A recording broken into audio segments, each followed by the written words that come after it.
Hello friends, आज हम आपको समितियों के अध्यक्ष कराने जा रहे हैं। बेटा समितियों के अध्यक्ष कौन होते हैं, ठीक है। ये हमारे पॉलिटिकल साइंस से रिलेटेड हमारे क्वेश्चन है मेरे भाई। सबसे फर्स्ट में जो क्वेश्चन आता है मेरे बेटा, हमारा पहला क्वेश्चन आता है कि हमारा प्रांतीय समिति के अध्यक्ष कौन था। प्रांतीय समिति का अध्यक्ष कौन था, पहला फर्स्ट क्वेश्चन आता है बेटा। प्रांतीय समिति का कौन सा था मेरे भाई, आपका अध्यक्ष कौन था, ये हमें कॉन्सेप्ट करना है। प्रांतीय समिति का अध्यक्ष कौन था, तो ये कौन था बेटा, सरदार वल्लभ भाई पटेल। सरदार वल्लभ भाई पटेल कौन थे बेटा, आपका सरदार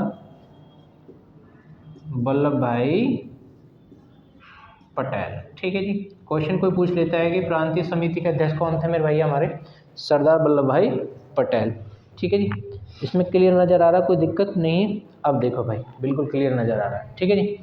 नेक्स्ट क्वेश्चन कोई पूछ लेता है मेरे भाई, ये प्रांतीय समिति के अध्यक्ष कौन थे, सरदार वल्लभ भाई पटेल। इनको हमारे पॉलिटिकल साइंस में लौह पुरुष के नाम से कहा जाता था। क्या थे बेटा ये, लौह पुरुष। कौन थे ये, लौह पुरुष। यदि लौह महिला की बात करें तो कौन थे बेटा, इंदिरा गांधी। कौन थे भैया, इंदिरा गांधी। प्रांतीय समिति के अध्यक्ष कौन थे, हमारे सरदार वल्लभ भाई पटेल। और ये क्या थे, हमारे लौह पुरुष, ठीक। नेक्स्ट क्वेश्चन कोई पूछ लेता है मेरे भाई कि प्रारूप समिति के अध्यक्ष कौन थे। प्रारूप समिति के अध्यक्ष कौन थे बेटा, प्रारूप समिति के अध्यक्ष, प्रारूप समिति के अध्यक्ष कौन थे बेटा, हमें ये क्वेश्चन आपको सॉर्ट आउट करना है। प्रांतीय समिति के अध्यक्ष कौन, प्रारूप समिति के अध्यक्ष कौन थे बेटा, हमारे भीमराव अंबेडकर। इसमें आता है बेटा हमारा डॉक्टर भीमराव अंबेडकर। कौन आता है छोटा, हमारा डॉक्टर भीमराव अंबेडकर थे बेटा, ठीक है। डॉक्टर भीमराव अंबेडकर कौन थे, हमारे प्रारूप समिति के अध्यक्ष थे। कौन थे बेटा, हमारे प्रारूप समिति के अध्यक्ष थे। और इसका दूसरा नाम क्या है आपका, मसौदा समिति। क्या नाम है बेटा हमारा, मसौदा समिति। और बाई चांस ये मसौदा समिति नहीं आए तो एक नया नाम इसको बोल देते हैं, इसको बोलते हैं हम ड्राफ्टिंग कमेटी। क्या बोलते हैं मेरे भैया, हमारा ड्राफ्टिंग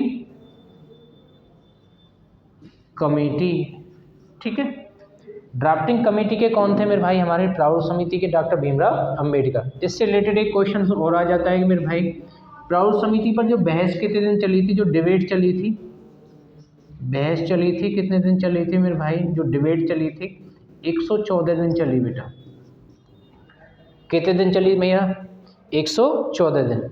क्वेश्चन कोई पूछ लेता है कि इन प्रारूप समिति पर जो बहस चली थी मेरे भाई, जो डिबेट चली थी, कितने दिन चली बेटा, आपका 114 दिन। कितने दिन चली मेरे भाई, 114 दिन। सबसे पहले फर्स्ट में हमें ये कॉन्सेप्ट कवर करना है, ठीक है। ये बताइए प्रारूप समिति का अध्यक्ष कौन था बेटा, हमारा डॉक्टर भीमराव अंबेडकर। मसौदा समिति का अध्यक्ष कौन था, डॉक्टर भीमराव अंबेडकर। और इस पर कितने दिन बहस चली मेरे भाई, 114 दिन इस पर क्या चली, बहस चली, ठीक है। अब देखो आगे क्या कह रहा है। क्वेश्चन कोई पूछ लेते हैं मेरे भाई, झंडा समिति के अध्यक्ष कौन थे बेटा। झंडा समिति के अध्यक्ष कौन थे, झंडा समिति के अध्यक्ष कौन थे बेटा, जेबी कृपलानी। जेबी कृपलानी। झंडा समिति के अध्यक्ष कौन थे बेटा, हमारे जेबी कृपलानी। नेक्स्ट आता है संविधान संघ समिति। संविधान, दो क्वेश्चन आ जाते हैं रिलेटेड, संविधान शक्ति समिति, संविधान शक्ति समिति आ जाए बेटा। यदि ये थोड़ा सा घुमा के पूछ लेता है, संविधान शक्ति समिति या संविधान संघ समिति, संविधान संघ समिति कौन सा आ जाता है बेटा, हमारा संविधान शक्ति समिति। और संविधान संघ समिति के अध्यक्ष कौन थे बेटा, हमारे, ये बहुत ही आसान क्वेश्चन है, इसका कौन थे बेटा, हमारे JL नेहरू। JL नेहरू। अब देखो इसमें से एक क्वेश्चन और निकल जाता है, योजना जो आयोग था, ठीक है, इसके पदेन अध्यक्ष कौन थे, जवाहरलाल नेहरू प्रधानमंत्री थे। योजना आयोग को फिलहाल के डेट में किस में चेंज हो गया मेरे बेटा, हमारा नीति आयोग में। प्रांतीय समिति के कौन थे, सरदार वल्लभ भाई पटेल। प्रारूप समिति के कौन थे, डॉक्टर भीमराव अंबेडकर, ठीक है। झंडा समिति के कौन थे, जीविक प्राणी। संविधान संघ समिति या संविधान शक्ति समिति के कौन थे बेटा हमारे? JL नेहरू। ठीक है मेरे भाई, ये कवर कर लिया होगा आपने। अब इसमें से हम नेक्स्ट क्वेश्चन, अब नेक्स्ट पार्ट हम करते हैं बेटा। क्लियर आ रहा ना, कोई दिक्कत नहीं है? ठीक है, अब देखिए बेटा हम आगे चलते हैं। अब क्या चलते हैं भैया, हम अगले कॉन्सेप्ट पे हम बातें करते हैं, क्योंकि हमारा कॉन्सेप्ट क्लियर होना चाहिए। ऊपर हेडिंग डालो बेटा, इसी में ही संविधान के विदेशी स्रोत, इसमें लिखो मेरे बेटा संविधान के विदेशी स्रोत।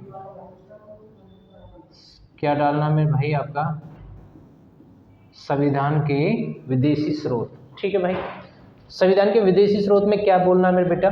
हमारे जो संविधान को बनने में जो समय लगा था 2 वर्ष 11 महीने 18 दिन लगे।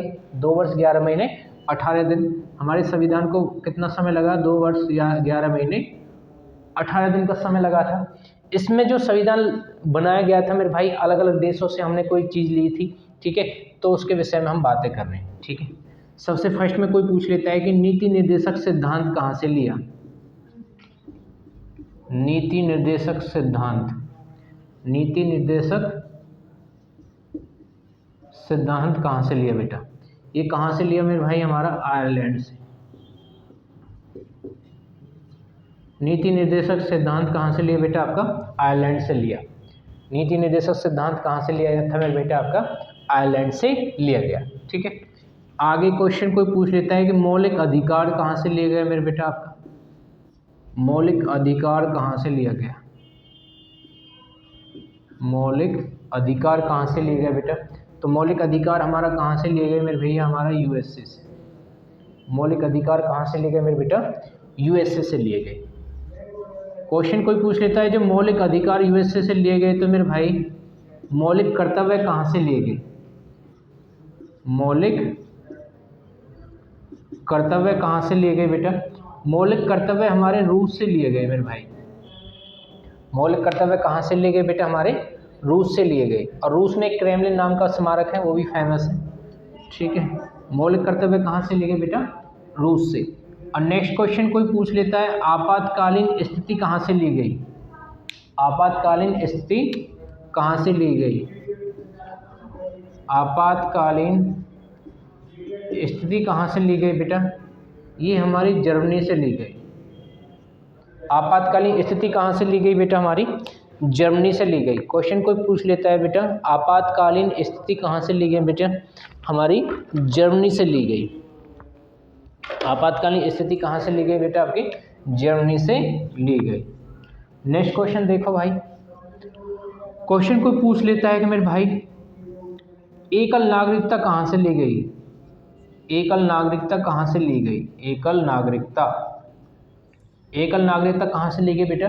ब्रिटेन से ली गई। अब देखो ब्रिटेन ऐसा है, इसका कोई लिखित संविधान नहीं है। ब्रिटेन का कोई लिखित संविधान नहीं है। इसका क्या है जी? ये चार्टर अधिनियम से चलते हैं, इसका कोई लिखित संविधान नहीं है। क्वेश्चन को पूछ लेता है एकल नागरिकता कहाँ से ली गई बेटा?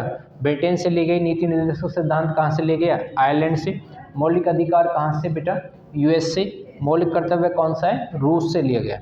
और आपातकालीन स्थिति कहाँ से बेटा? आपकी जर्मनी। और एकल नागरिकता कहाँ से ली गई बेटा? आपकी ब्रिटेन से ली गई। आगे हम चलते हैं, आगे हम चलते हैं। उतार लिए बेटा। नेक्स्ट क्वेश्चन कोई पूछ लेता है गणतंत्र कहाँ से लिया गया?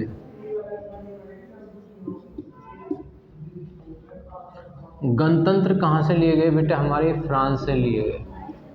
गणतंत्र कहाँ से लिए गए बेटी? फ्रांस से लिए गए। नेक्स्ट क्वेश्चन कोई पूछ लेता है मेरे भाई जो गणतंत्र फ्रांस से लिया गया था बेटा, शक्तियों का विभाजन कहाँ से लिया गया? शक्तियों का विभाजन कहाँ से लिया गया? शक्तियों का विभाजन आपका कहाँ से लिया गया? शक्तियों का विभाजन, शक्तियों का विभाजन कहाँ से लिया गया बेटा? आपका कनाडा से लिया गया। शक्तियों का विभाजन कहाँ से लिया गया बेटा? कनाडा से। देखो मीन सारा आपको कॉन्सेप्ट क्लियर होना चाहिए। शक्तियों का विभाजन कहाँ से बेटा? कनाडा से। और सबसे विश्व में लंबी तटरेखा वाला भी कनाडा ही है। कौन सा मेरे भाई? कनाडा ही है। गणतंत्र आपका फ्रांस से लिया गया। कहाँ से बेटा? फ्रांस से। तो इस टाइप से हमारे क्वेश्चन हमारे होते हैं। समवर्ती सूची कहाँ से बेटा हमारी? ऑस्ट्रेलिया से। समवर्ती सूची कहाँ से ली गई बेटा हमारी? समवर्ती सूची ऑस्ट्रेलिया से ली गई। समवर्ती सूची कहाँ से ली गई बेटा हमारी? ऑस्ट्रेलिया से। संविधान संशोधन की प्रक्रिया कहाँ से? दक्षिण अफ्रीका से ली गई। संविधान संशोधन की प्रक्रिया, क्वेश्चन कोई पूछ लेता है, संविधान संशोधन की प्रक्रिया कहाँ से ली गई बेटा आपकी? दक्षिण अफ्रीका से ली गई। संविधान संशोधन की प्रक्रिया कहाँ से ली गई बेटा आपकी? दक्षिण अफ्रीका से ली गई। तो इस टाइप से हमारे क्वेश्चन है मेरे भाई। हमने समितियाँ पढ़ ली है, इसमें संविधान के विदेशी स्रोत पढ़ लिए। Okay, have a nice day.